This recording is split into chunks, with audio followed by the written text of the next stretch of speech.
You ever play Monopoly with someone and they believe that whenever you pay taxes in the game, you're supposed to put your funny money in the center of the board. And then if someone lands on the special place marked free parking, you're supposed to grab all that cash.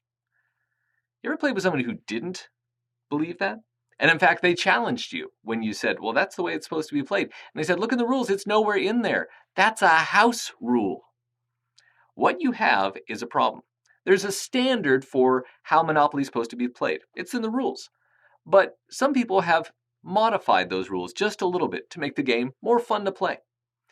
We ended up with the same problem in wireless. People making up their own rules, their own house rules for exactly how wireless was supposed to work.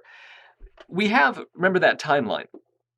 In 1985, the FCC opens up the wireless frequencies, right, for the 2.4 and 8 and 5 gigahertz range. In 1990, we have the 802.11 organization defined. The committee is defined by the IEEE.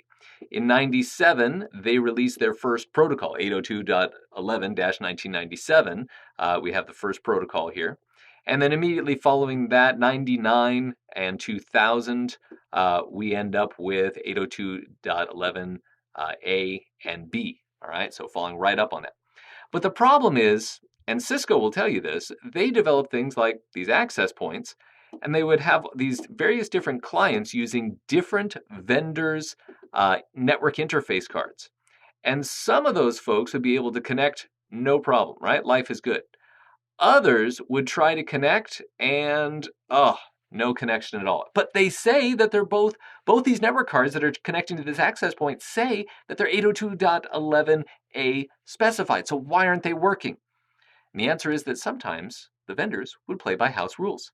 They would have certain features that weren't available in other vendors' definitions of how wireless was supposed to connect. Maybe their implementation of the security standards were slightly different. Maybe the power configuration wasn't quite matching up in terms of how to sleep a network card. So if they weren't exactly the same, well, they might not interoperate. They would apply some of the 802.11 standards, but not all of them, because remember, IEEE could not enforce their standards. And there was no way to know, really, if a particular product was implementing the 802.11 standard fully, partially, or adding other things that could cause problems after the fact. And so Cisco and other vendors defined the Wi-Fi Alliance, the alliance to support interoperability. When you think Wi-Fi, what you want to think about is compatibility. Compatibility between the various different access points and the components that are going to connect to those access points, ensuring that they are following the standard. Now, they can't enforce anything any more than the IEEE can, but here's what they do.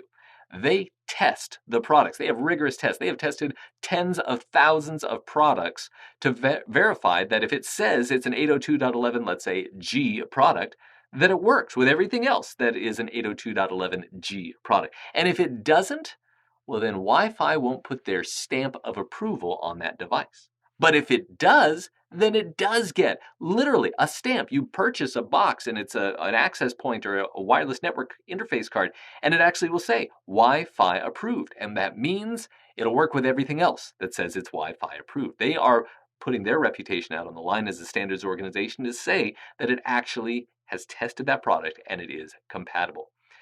They furthered some of our most important security standards, the WPA and WPA2 standards as well.